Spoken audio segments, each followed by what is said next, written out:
Hey y'all, this is a Variety Kid, and Apple has announced that the new iPhones are going to be announced on September 14th. So in 7 days from now, they're going to be announced at 10 a.m. or noon local time, Central Standard Time for me. And today I'm going to talk about some new features. So this isn't one of the new features, but I feel like giving some background. So like last year, there's going to be 4 models. There's going to be the iPhone 13 mini, iPhone 13, iPhone 13 Pro, and iPhone 13 Pro Max. Have the same sizes as last year. But anyways, let's get into the features. So first of all, there's going to be the new A15 processor. I think that's very obvious. It's kind of been obvious like for a while, as usual, just because like that's what Apple does every year, upgrade their processors.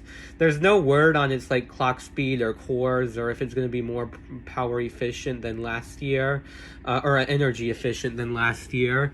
But yeah, I mean, I don't know. I mean, we can probably expect more. We can probably expect a higher clock speed and probably some of that other stuff. Yeah. I was going to say, more on this feature later, but there's a rumored feature that will be possible thanks to the A15 processor. Next is 120 hertz LTPO display, and this is rumored for the Pro. So the Galaxy Note 20 Ultra has this feature, but it's an adaptable refresh rate that can change anywhere from 1 to 120 hertz, depending on the content. And then as I kind of said before, this will only be on the Pro models. The standard models are still going to stick with the traditional 60 hertz display. Number 3 is a better ultra-wide camera. This one is also rumored only for the Pro models. So the f-stop is rumored to change from f2.4 to f1.8. There's rumored to be a 6-element lens as opposed to a 5-element lens. And there's also rumored to be autofocus on the ultra-wide camera. Number 4 is smaller notch. So this one varies by source.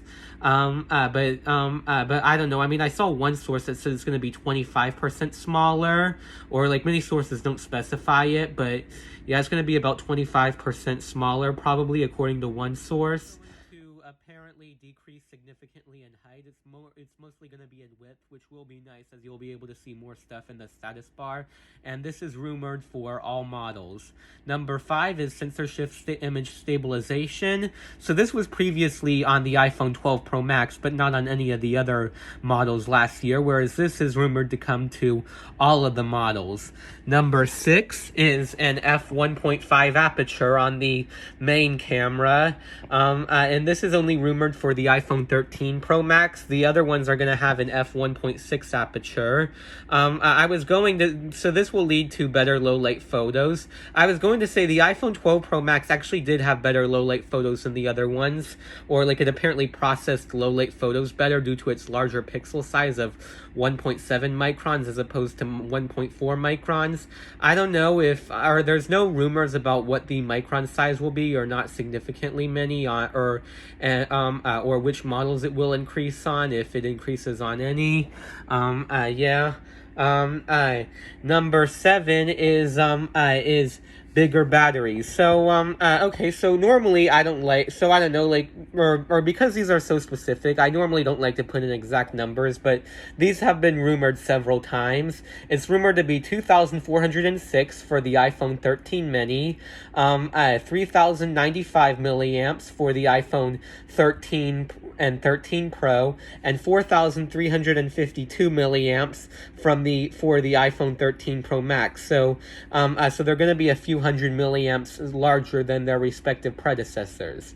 Number 8 is 2.5x optical zoom. This is rumored only for the iPhone 13 Pro, in addition to the Pro Max. Previously, this was only on the Pro Max. I don't know. There's I saw one source, Phone Arena. It said that it's it's gonna have an f2.0 aperture, which that would be nice. I was gonna say the iPhone 12 Pro had an f2.0 aperture, while the iPhone 12 Pro Max had an f2.2 aperture. Apparently, telephoto cameras with more optical zoom can't have as good of an f-stop. I don't really know, maybe due to better technology or it being a better lens. Yeah, but I don't know. I mean, I've saw some rumors that said it'll still be f2.2, but I don't know. I mean, yeah, I don't really know what it would be, but I don't know. I mean, either way, I'm pretty sure f2.2 isn't too bad, as it'll work in a decent amount of situations that are well lit. While I'm at it, I was going to say I really feel like they should by now. But it's rumored that the budget iPhone still won't have a telephoto camera. They'll still only have the main and ultra wide.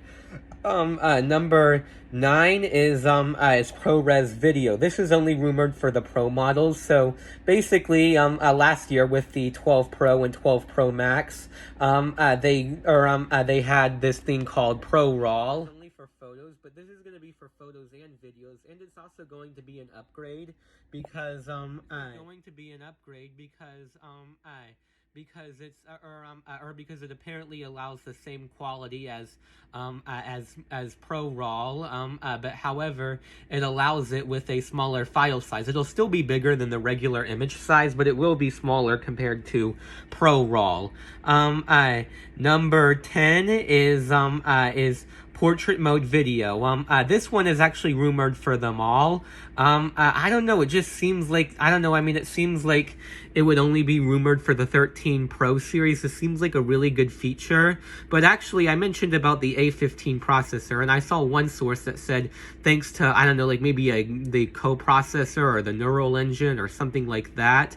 I don't know. It's rumored that that portrait mode video will be on all the iPhone 13 models. Number 11 is astrophotography. This was featured, I believe this debuted on the Pixel 4 with software updates added for the Pixel 3 that allowed it, but so this feature was originally on the Google Pixel. This allows for better photos of the nighttime sky, which I feel like is really nice.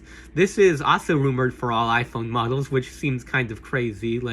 I don't know. I mean, I know the Pro models don't usually get that much big of a camera upgrade, but I don't know. That just seems like a really premium feature. Number 12 is satellite calling for certain countries. So actually, this seems like a really crazy feature. This seems like something that just came out of nowhere. I don't know, with other future features like wireless charging from a distance or features like that, it at least seems like there were rumors that it seems like there's at least rumors that it will happen in the future or could happen in the future, but this just seemed to come out of nowhere. So this is going to allow for this is going to allow you to send calls and texts without cell service.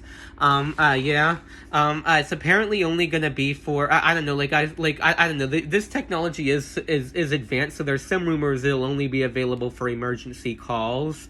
But I don't know. That could definitely be great. It could prevent you. It could be life saving or prevent you from getting someone out of a critical condition. I don't really know which countries it would exist in, but I would probably say that it would exist in the United States, Canada, Mongolia, South Korea, Japan, Russia, and Australia. I'd say Mongolia just because they contain the Gobi Desert, which has a lot of really arid and probably lacks phone service for the most part of it. I would say China, but I don't know. China apparently has limitations on satellite phones, so it might be hard for them to be able to implement it on Chinese models. Where I would say it wouldn't exist would be Africa, Arab countries, Afghanistan, India, and subcontinent, and Southeast Asia. Apparently, for most of South Asia, it's really hard for them to implement this type of feature, and I bet the same thing would be for Africa. Rumors said it won't be available right away, which that seems like that will be the case. It would be crazy if the feature was just 1 week away from existing. I don't know. Some sources have said it might not come until as late as 2022. Yeah. Apparently, this is going to be a pretty expensive plan if you are able to get it. Actually, surprisingly, this is rumored for, I don't know, there are many rumors that say it's rumored for all models, which I think is crazy. I can't believe I would be, I mean, again, it would come with a cost, but I can't believe I would be able to get it on an iPhone for $700, assuming that's what it starts at. And then number 13 is a 1 terabyte storage option. This is rumored for the Pro models only. So the iPhone 13 and iPhone 13 mini are still rumored to stay at 64, 128, and 256, whereas with the iPhone 13 Pro and Pro Max, they're rumored to ditch the 256 and instead come with 128, 512, and 1 terabyte, which I find it kind of insane. 1 terabyte of storage is a lot, and there's probably not really a need for me to have it. I don't know, this is just my opinion, but I kind of feel like the 1 terabyte storage option is not going to sell very well. I mean, Samsung added it with the Galaxy S10 Plus, but removed it with the Note 10 Plus. So anyways, I hope you enjoyed this video. Be sure to leave a like if you enjoyed it. And I hope to be posting soon. Maybe give me some video ideas. If you could follow my Twitter, link is in the description. I feel like there's a lot of questions I want to ask you about video ideas or other stuff, and if I could get more followers on my Twitter, that would be great, as it could help me connect with my viewers better. Be sure to leave a comment about what you thought about the video if you want to. I would really appreciate that. That would really help me. Anyways, bye.